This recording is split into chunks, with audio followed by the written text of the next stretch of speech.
ध्यान रखना, आपका समय बुरा आ जाए कोई आपके साथ नहीं। चमक धमक अच्छी हो, बढ़िया तौलिया में कलप हो, सजे अच्छे हो, चिकने पाउडर वाउडर लगा के बैठ जाओ, दुनिया पूछ लेगी। और अगर आपके पास अच्छे पहनने के लिए वस्त्र भी ना होंगे ना, तो आपका सगा रिश्तेदार होगा तो वो तुरंत चढ़ा लेगा सीधा, चा चा चा बड़ा बड़ा बड़ा, साला हाथ ना मार दे, ऐसा नहीं गाड़ी में बैठाना पड़े, गाड़ी प्रदूषित ना हो जाए। ये हम तो उदाहरण बता रहे हैं, हम तो अपने से उदाहरण बता रहे हैं, हम किसको बताएं। अब हमारे तो इतने रिश्तेदार निकल आए आजकल। हम जब बचपन में रहते थे, हमारे सगे रिश्तेदारों ने हमारी उंगली पकड़ करके हमें बाहर भगा दिया। जब बचपन की बात है, 9-10 वर्ष की बात, बाहर निकाल देते थे, चलो हटो, कीटाणु वो कहां से आ गए हो, 2-4 दिन यहाँ दिमाग खाओगे, भाग जाओ अपने यहाँ, जाओ अपने माँ बाप के यहाँ कुछ है नहीं। हमने तो वो भी जिंदगी जी जो बुरे वक्त की थी। और आज जब हम ब्यास गद्दी पे बैठे, पैसा वाले तो नहीं हुए अभी, लेकिन चिंता ना करो, हो जाएंगे। तुम लोगों से नहीं होंगे, भगवान करेंगे तो हो जाएंगे। पैसा की हमें जरूरत है नहीं, पैसा हमें कमाना भी नहीं है। पैसा क्या करना, इज्जत से बड़ा थोड़ी होता पैसा। आज जब ब्यास गद्दी पे बैठ गए तो हमारे इतने रिश्तेदार ने कर आया, ककुआ फूफा पूरे, किसी जिला में आप चले जाओ सब रे, वो हमारा भतीजा है, हमारा भांजा, नहीं नहीं नहीं नहीं, हमारे तो बुआ का लड़का है, अरे हमारे फूफा जी है वहां, उनको हम बड़ा मानते। और एक समय वो था जब बुरे दिन थे तो विश्वास मानो कोई शरबत पिलाने के लिए भी तैयार नहीं था। तो देखो, जब बुरा वक्त आता है तो अपने ही साथ आपसे निकाल देते हैं, लेकिन वो सबको देखता है, उसके हाथ में सबकी चाबी है, वो सबको देख रहा है, वो वहां बैठा है, वो सब पर नजर दिए है, वो देख रहा है कौन क्या कर रहा है, कौन किस समय बढ़ने वाला है, कौन किस समय उठने वाला है, कौन किस समय गिरने वाला है, कौन आपका मजाक उड़ा रहा है। देखो, सुदामा की भी हंसी उड़ाई गई इस जगत में। सुदामा की पत्नी को हाथ मार करके भगा दिया जाता था, लेकिन जिस दिन सुदामा का समय आया ना, तो सुदामा की पत्नी के हाथ में भगवान ने वो चाबी दे दी, बताओ क्या करना है। सुदामा की पत्नी ने कहा कि मेरा दिल तो पहले ही से अमीर था, मेरे पड़ोसियों का दिल बड़ा गरीब था, इनके पहले मकान बना दो, मैं बाद में बना लूं, बाद में बना, हाँ बाद में बना लूंगी मैं, इनके बना दो, ये खुश हो जाए, हम बाद में हो जाएंगे। कोई तन दुखी, कोई मन दुखी, कोई धन बिन रहत उदास, थोड़े थोड़े सब दुखी और सुखी राम के दास। हम तो अपने भगवान जी का बड़ा आदर करते हैं, भगवान जी को बड़ा शुक्रिया करते हैं। हम तो भगवान से कहते, प्रभु दुनिया ने तो हमें ठुकराया, ये तो चल गया, दुनिया ने नहीं अपनाया, ये तो चल गया, लेकिन मालिक तूने मेरा ऐसा हाथ पकड़ा, ऐसा हाथ पकड़ा, ऐसा हाथ पकड़ा कि दुनिया मेरे पीछे दौड़ रही है, ये तेरी कृपा है, इसमें मेरा कुछ नहीं है, मेरा कुछ नहीं। हम तो कहीं भी खड़े हो जा, महाराज जी, महोबई जिला में हमारे खूब रिश्तेदार हैं, सब रिश्तेदार खड़े आए, कल हमसे पूछा, महाराज जी आपके ये रिश्तेदार, हमने भैया हमारे कोई रिश्तेदार नहीं है, हम अकेले हैं। बोले क्यों? हमने कहा भैया हमारे एक ही रिश्तेदार हैं, राधा रानी और बांके बिहारी लाल, दूसरा तो हमें पता ही नहीं। और हम सही बात आज सीरियस मूड में बता रहे हैं, हम किसी का इस संसार में उपकार नहीं मानते, हम तो भगवान का मानते हैं।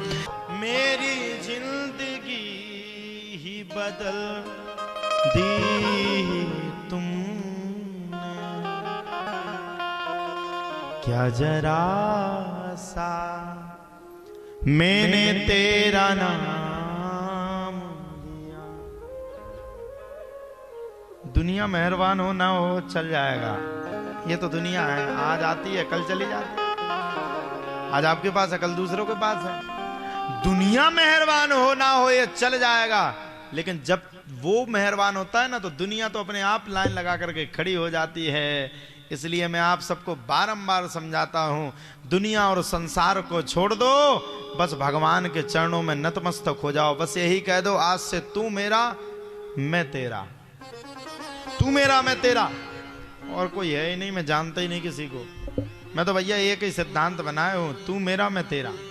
कोई दुखी हो जाऊं या किसी दुख में फंस जाऊं कभी तो बस तू मेरा मैं तेरा। भगवान जी से कहते थे, भगवान जी गड़बड़ी है गई, संभाल दो, और संभाल भी देते, कहीं ना कहीं से समझ जाते। अब आप लोग दुनिया के सामने हाथ जोड़ो, भाई साहब कर दो मदद, हम कर्ज में हैं, कोई नहीं करेगा। भाई साहब फोन ही नहीं उठाएंगे आपके, कौन आपकी मदद करेगा? बोले ध्यान रखना, बुरे वक्त में, अच्छे वक्त में, आने वाले वक्त में अगर आपका कोई साथ दे सकता है तो वो है ईश्वर, इसके अलावा कोई दूसरा हो ही नहीं सकता है। ईश्वर को कभी मत भूलो। मैं आप सबको अपने जीवन की घटना बता दूं तो आप लोग हिल जाओगे। हम लोगों ने, आप लोगों ने देखा वो एक डबल रोटी आती थी पहले, देखे वो? देखे? कौन कौन देखा डबल रोटी? वो चाय के साथ खा लो, देखी है? नहीं देखी? देखी? उसमें से छुकलन बच जाता था। छुकलन जानते हो? छुकलन, जैसे डबल रोटी अपन ने बांटी हो, एक आध छुकलन सा रहता उसमें, छुकला टाइप का पतला सा डबल रोटी, तो पूरी वो डबल रोटी पूरी बट जाती थी, और उसका जो बाद का बचा हुआ हिस्सा रहता था वो ग्राहक नहीं लेता था। तो दुकानदार से हम लोग सेटिंग किए रहते थे, भाई साहब ये हमें खाने के लिए दे दो, और उसके यहां पानी भरते थे, तब जाकर के वो एक कप चाय पिलाता था। ऐसा जीवन हम लोगों ने जिया। अब आप आ जाओ सगों पे, तो हम लोगों को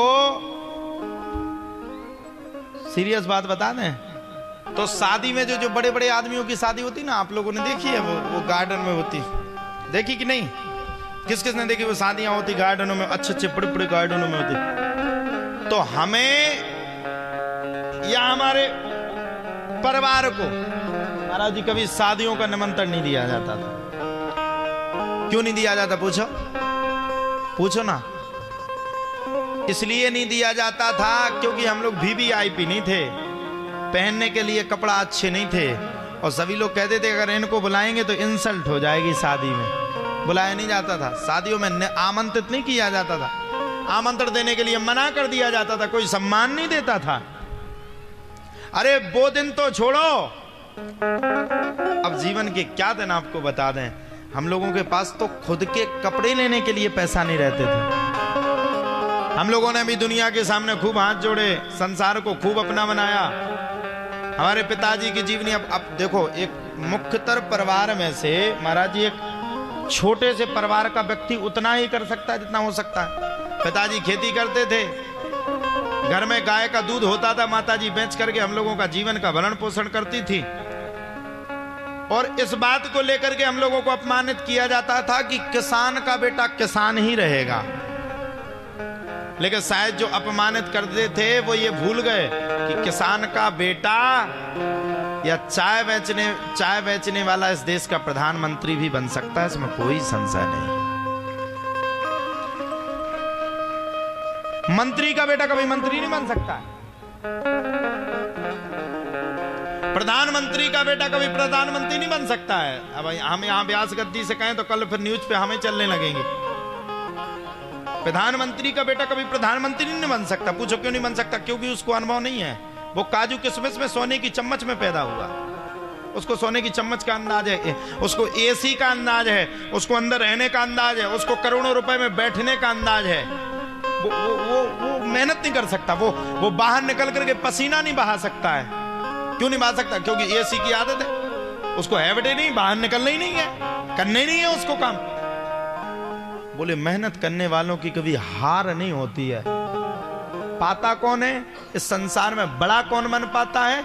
जो भगवान की कृपा को पा सके और जो दिन और रात मेहनत करने में कभी ना चूके, वही इस संसार में कामयाब हो सकता है, कोई दूसरा नहीं हो सकता है। जब हम लोगों को नहीं बुलाया जाता था तब हम लोग भी सोचते थे कि एक दिन वो आएगा।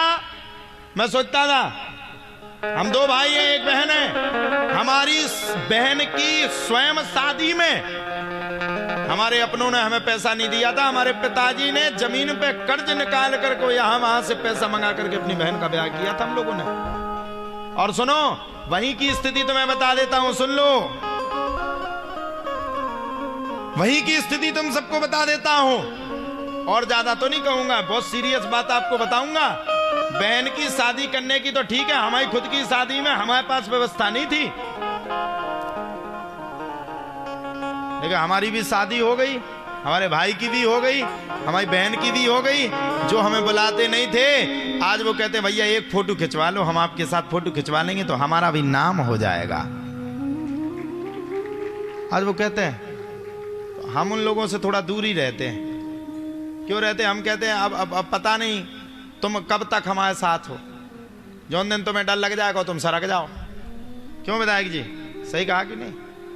इसलिए संसार के चक्कर में मत पड़ो, संसार पति नाथ के चक्कर में पड़ो। हमें तो भगवान ने वो दिया वो दिया वो दिया जिसका गुणगान करना बड़ा मुश्किल है। इतना बड़ा मंच दिया,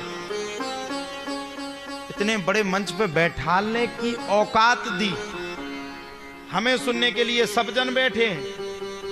आप विधायक हो वो तो ठीक है, हम विधायक तो ठीक है, हम चपरासी से मिलने की औकात नहीं थी हमारी। कोई चपरासी नहीं मिलता था, हमें तो लात मार के भगा देते सबरे। और आज विधायक जी बैठ करके कथा सुन रहे हैं, तो ये हमारी मेहरबानी नहीं है, ये हमारे कन्हैया जी की और हमारे संकट मोचन धाम की मेहरबानी। ये हमारी मेहरबानी नहीं, हमारे पिता माता पिता की मेहरबानी है।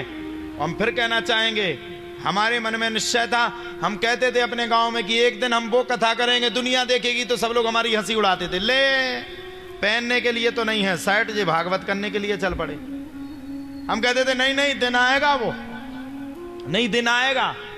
और वास्तव में संस्कार परवान ने जब से हाथ पकड़ा, जब से हमारे मनोज भैया ने हाथ पकड़ा, त्यागी जी वो हमारे पिता हैं, जब से उनने हाथ पकड़ा तब से तो ऐसा हाथ आगे बढ़ गया, ऐसी कृपा हो गई भगवान की कि आप सब बैठ करके हमारी कथा को सुनने के लिए। बताओ, एक लड़का को जिसकी उम्र महज 24 साल है, एक 24 साल के बालक को सुनने के लिए हजारों की तादाद में जनता है, पूरा पंडाल भरा हुआ है। अरे उसकी मेहरबानी नहीं तो ये क्या है, इससे बड़ा क्या हो सकता है? इसलिए ध्यान रखना, आया है सो जाएगा राजा रंक फकीर, कोई चढ़ चला सिंहासन पर, कोई बंधा जंजीर, कोई ना कोई एक दिन जाएगा। हम लोगों के पास पैसा नहीं होते थे, हम अपनी बहन को नहीं पढ़ा पाते थे बचपन में, हमारी जिंदगी में बड़े बुरे दिन थे, हम बहन को नहीं पढ़ा पाते थे। हमने तुरंत निर्णय लिया, जिस दिन से हम संकट मोचन नाम के महंत बने, उसी दिन से हमने तत्काल निर्णय लिया कि आज से, अभी से हम गरीब बच्चियों के लिए राधा पाठशाला बनवाने का काम करेंगे। हमने वहां पे संकल्प लिया राधा पाठशाला बनवाने के लिए, और राधा पाठशाला बनवाने के लिए निरंतर काम कर रहे हैं। इसलिए दुनिया आपको माने ना माने, भगवान को मानना चाहिए। एक बार बोलना पड़ेगा, राधे राधे।